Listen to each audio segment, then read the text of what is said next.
자, 지금까지는 정통 사극을 얘기했다면 이제 좀 퓨전 사극 하나 좀 꼽아봤습니다. 예. 퓨전. 네. 2011년에 SBS에서 방영된 뿌리 깊은 나무라는 퓨전 사극이 뿌나. 있었죠. 네네. 예. 일명 뿌나죠. 예. 네. 이정명의 어떤 동명 소설을 원작으로 하고 있으나 설정만 차용하고 완전히 다르게 각색했다고 하죠. 예. 저도 처음부터 본 건 아니고 중간 부분부터 봤어요. 예. 뭐 기본적인 얼개는 뭐 세종의 한글 창제 과정과 뭐 이에 반대하는 가상의 조직 밀본의 대립을 다루고 있는 게 기본 구조죠. 예. 그렇죠. 뭐 밀본은 한석규의 이제 오랜만에 이제 드라마 그쵸. 복귀로서 네. 유명했던 작품이기도 그렇죠, 했죠. 그렇죠. 네. 네. 그러니까 뭐 밀본은 뭐 쉽게 말하자면 그 재상 중심 국가를 추진했던 정도전 그 이방원에 의해서 살해된 정도전을 추종하는 자들의 조직이라는 설정이었고요. 예. 그 퓨전 사극이라고 얘기하는 이유는 뭐 밀본의 존재도 그렇거니와 뭐 또 다른 주인공인 그 중심축인 장혁이나 어떤 신세경의 캐릭터가 가공의 인물이고 뭐 고증 따위는 개나 준 역사적 사실과 다른 어떤 사건 전개가 많았고 어떤 시대적 오류 같은 게 넘쳐났기 때문에 그 뭐 정통 사극이 아니었기 때문에 뭐 퓨전 사극이라고 꼽았습니다. 하지만 그럼에도 불구하고 그게 어떤 전개가 굉장히 흥미롭고 재미가 있었고 인기를 끌었습니다. 예. 무엇보다 그 욕쟁이 세종이라는 어떤 그 전에 없었던 희대의 캐릭터를 설정했고, 짤이 많이 돌죠. 그렇죠. 뭐뭐하고 자빠졌네. 예. 그렇죠. 그리고 아까 방금 바라가 언급했듯이 한동안 영화판에서만 활동해서 드라마에서는 보기 힘들었던 한석규의 오랜만에 브라운관 복귀, 드라마 복귀, 그리고 그 신들린 연기력이 더해져서 웰메이드 드라마라는 평을 듣고 인기를 끌었어요. 저도 그랬던 것 같아요. 기억이 납니다. 예. 최종의 시청률은 무려 25.4%였고요, 그 당시에. 예. 그리고 뭐 이런 세종의 한글 창제를 그리고 있지만 무엇보다도 그 세종이 그러죠. 백성이 나라의 근본이니 백성들을 위해 한글을 창제한다는 어떤 역사적 사실을 다루면서도 오늘날 국민이 주권자인 어떤 민주공화국의 어떤 헌법 정신과 잘 연결시켰다는 평가를 받았어요. 예. 그것도 뭐 인기의 한 요인이지 않았나 싶습니다. 예. 이 드라마를 그래서 꼽았고요. 뭐 정통 사극은 아니고 퓨전 사극이지만 뭐 상당히 높은 평가를 받았고 나름의 완성도와 매력적인 세계관을 그려내기도 했고 그 어떤 뭐랄까요 역사적 사실 오류 등 문제점도 많았지만 퓨전 사극의 어떤 모범이자 가능성을 제시했다고 보았기 때문에 선정을 했습니다. 예. 참고로 이후에 이거의 프리퀄 격으로 조선 왕조의 창업, 그러니까 이성계와 태종의 이야기를 다룬 육룡이 나르샤를 2016년인가 방영했고, 그것도 인기를 끌지 않았나요? 육룡이 인기 있었죠. 예. 있었죠. 그리고 그 뒤에는 세조의 집권과 계유 정란을 다룬 셈이 깊은 물을 제작해서 3부작을 완성한다고 했는데 셈이 깊은 물은 아직까지 소식이 없죠. 예. 그렇군요. 그 제목이 셈이 깊은 물이었나요? 뭐 가제는 그랬어요. 뭐 아직 방송을 안 했으니까 알 수가 없죠. 예. 그래서 이거를 선거를 했는데 사실 고민을 좀 했던 게 있어요. 퓨전 사극으로서 이렇게 뿌나 전에 독보적인 위치를 점할 기회가 있었던 드라마가 있었어요. 예. 예. 언급하지만 다들 기억을 하실 거예요. 2007년에 배용준의 광개토 대왕으로 나온 태왕사신이라는 드라마가 있었죠. 예. 그건 인기 있었잖아요. 왜 지금 이거를 언급을 제가 선정하지 않은 이유를 말씀드릴게요. 예. 모래시계를 만든 김종학 PD, 송진아 작가가 다시 그 콤비가 뭉치고 배용준이 주연을 맡고 대자본이 들어간 아주 대기획 드라마였죠. 그리고 주봉 이후에 한 번 더 힘을 바짝 실어가지고 그죠? MBC에서 힘을 굉장히 썼던 드라마예요. 그렇죠. 네. 그 퓨전 사극으로 약간 재미를 보니까 약간 좀 아예 근데 너무 이거는 퓨전으로 갔죠. 근데 이건 퓨전이라고 할기도 좀 할 정도로 좀 그런 말조차 그쵸.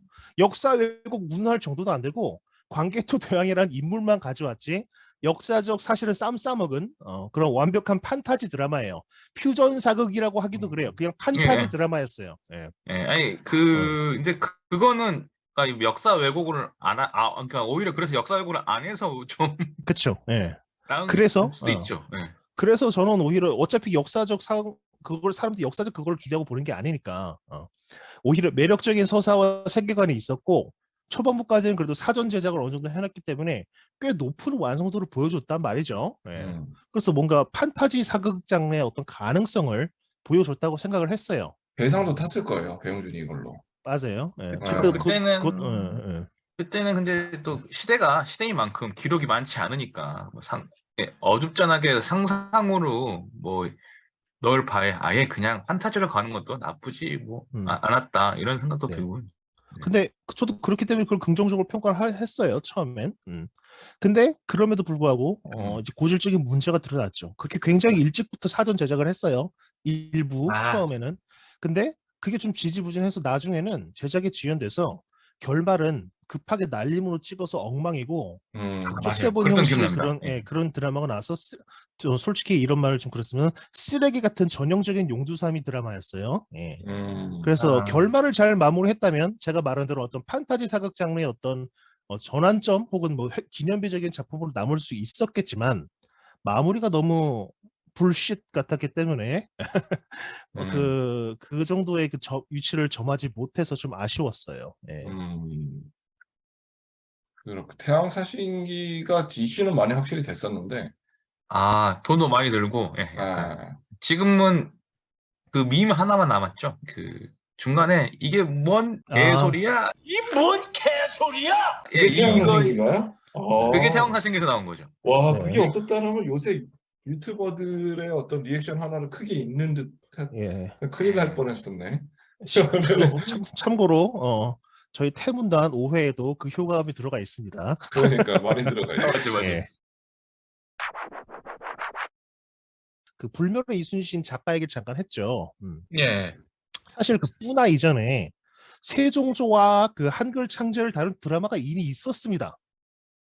기억하실지 모르겠는데 2008년에 KBS에서 대왕세종이라는 드라마가 방영됐었어요. 김상경이 세종이었고요. 김성경의 세종 나오죠. 예. 김영철이 태종 이방원을 연기했습니다. 좀 용의 눈물의 어떤 유동근이 연기했던 이방원과는 다른 결의 모습을 보여주면서 이슈가 되기도 했는데요. 제가 말하기 전까지 떠올리지 못했잖아요. 예. 결과적으로 실패한 드라마였어요. 무엇보다 재미가 없었고요. 그리고 근데 그거보다 더 치명적인 결격사유가 있었습니다. 뭐 뿌나야 애초에 판타지 퓨전 사극이니까 여러 무리수가 뭐 그냥 뭐 감안할 수도 있었는데 심지어 이 대왕세종은 정통 사극을 표방했음에도 여러 역사적 오류나 무리수가 넘쳐났어요. 예. 여기도 그 뿌리 깊은 나무였던 밀본처럼 조선 왕권에 대항해서 고려 왕조를 부흥시키려는 세력이 그 가상의 세력이 나와요. 예. 애초에 뭐 역사적으로는 건국 당시에 뭐 왕씨나 고려 충신들을 다 씨를 말려버렸기 때문에 역사적으로 불가능하죠. 근데 무리해서 이렇게 그게 어떤 긴장감을 위해서 이런 설정을 부여했어요. 뭐 정통 사극이라고 하면서. 하지만 뭐 그거는 뭐 드라마라고 감안해서 뭐 볼 수 있겠습니다. 근데 막판에 이 조직이 경복궁에 쳐들어와서 왕을 죽이려고 대규모 전투를 벌이는 어이없는 장면이 나와요.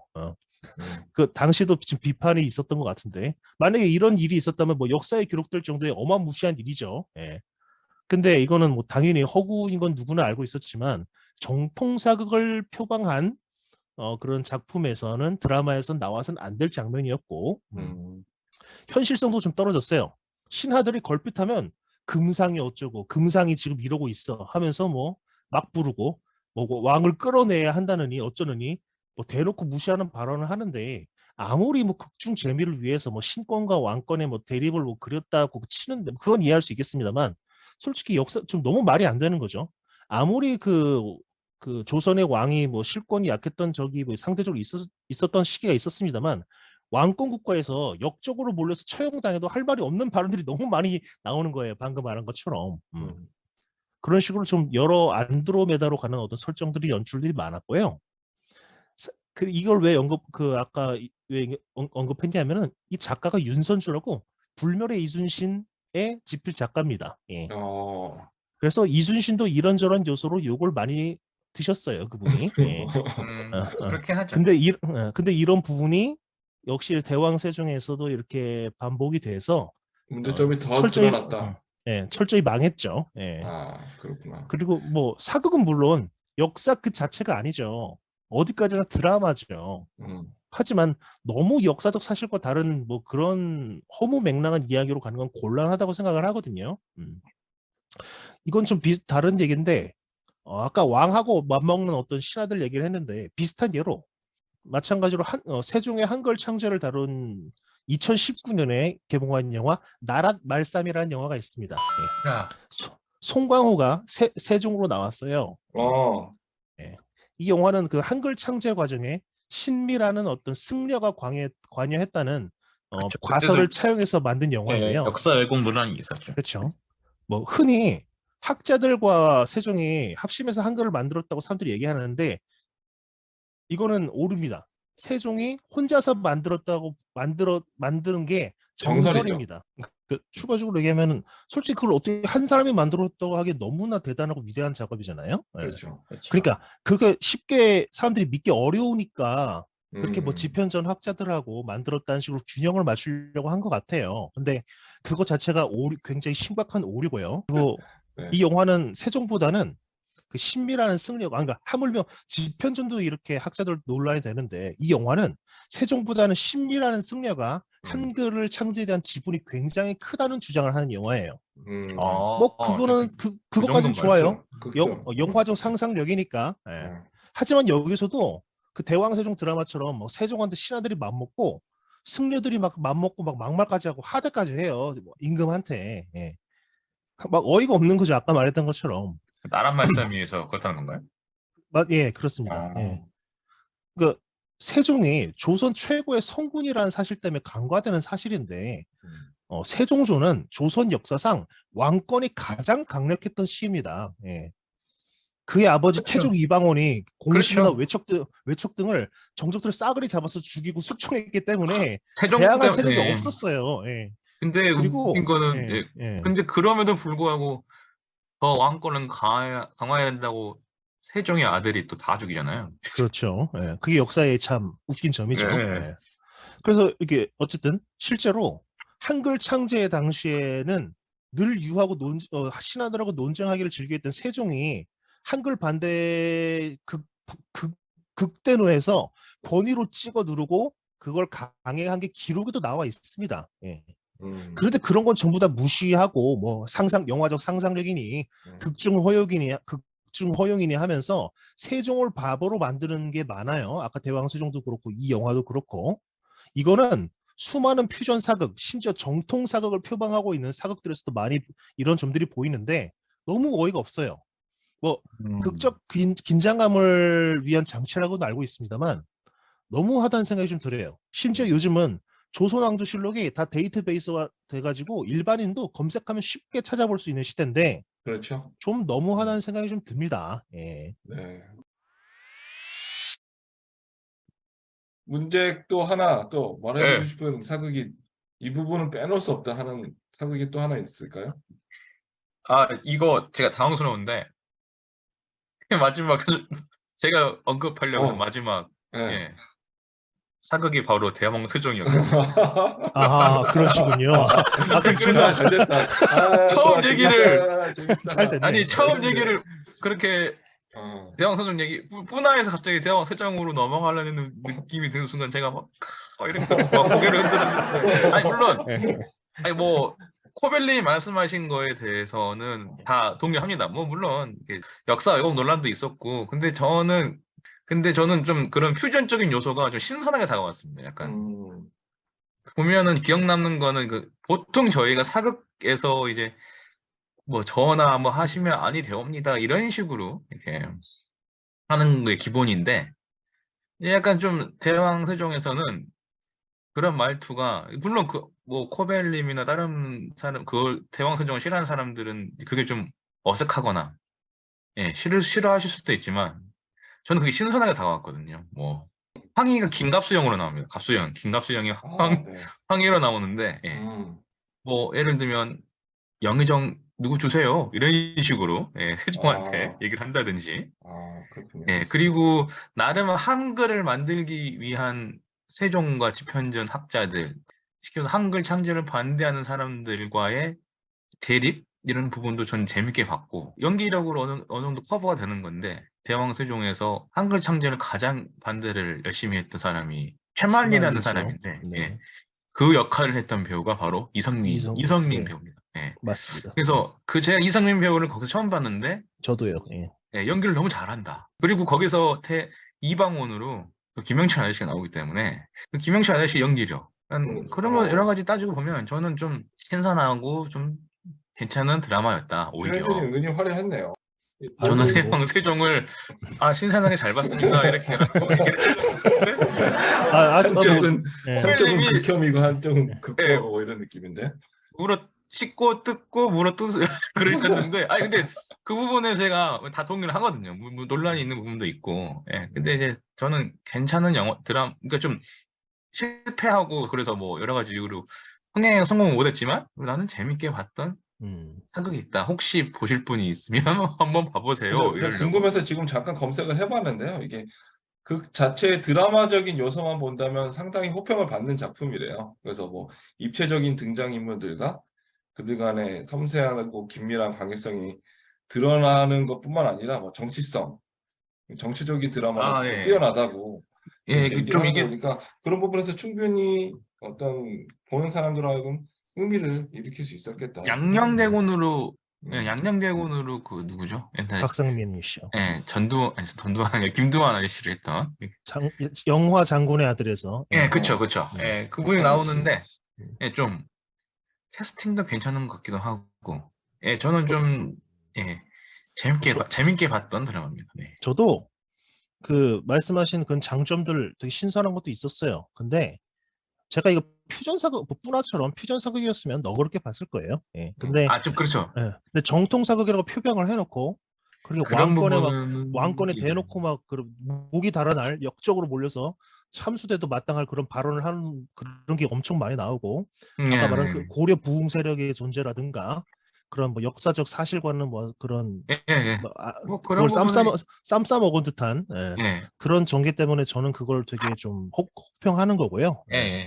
그리고 이거는 좀 첨언인데 아까 세종을 너무 성군으로 그렸던 점은 좀 그렇지 않냐고 해서 내 백성을 뭐 어쩌어쩌 하면서 그 분노한 그걸 언급해 주셨잖아요. 그건 역사적 사실입니다. 그런가요? 예, 저는 드라마를 볼 때는 최말리는 아니었던 걸로 기억하는데 실제로 한글 창제 당시에서 그런 비판이 아까 해서 찍어 눌렀다 그랬잖아요. 권위로.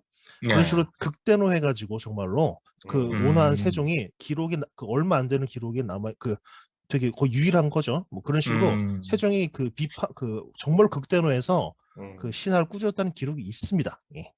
그 부분은 역사적 사실이네요. 네.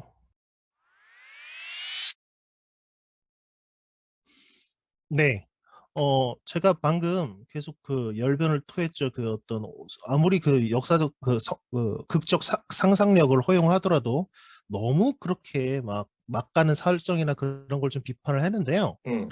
그런 면에서 제가 아주 추천드리고 싶은 잘 만든 사극이 하나 있습니다. 예. 이거 하나 말씀드리고 싶어서 그런 건데요. 예. 작년에 개봉한 영화 올빼미를 추천드리고 싶어요. 예. 드라마가 아니고 영화긴 한데요. 그 소현세자 독살설이 유명했죠. 예. 그렇죠. 예. 그거를 차용해서 만든 영화인데요. 이 영화도 물론 영화적 상상력을 많이 가미한 영화는 맞아요. 하지만 그 전개나 설정은 철저하게 사료에 있는 기록의 근거에 있습니다.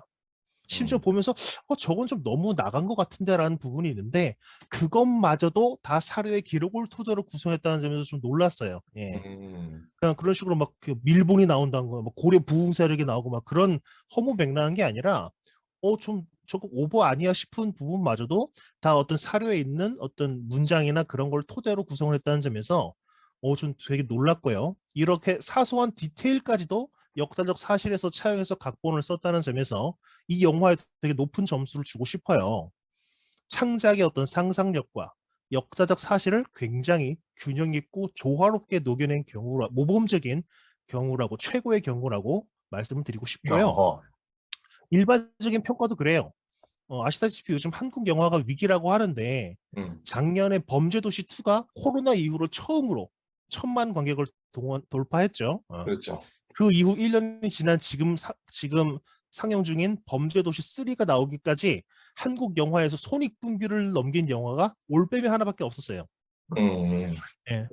이 영화 말고는 전부 다 손익분기를 넘지조차 못했습니다. 예.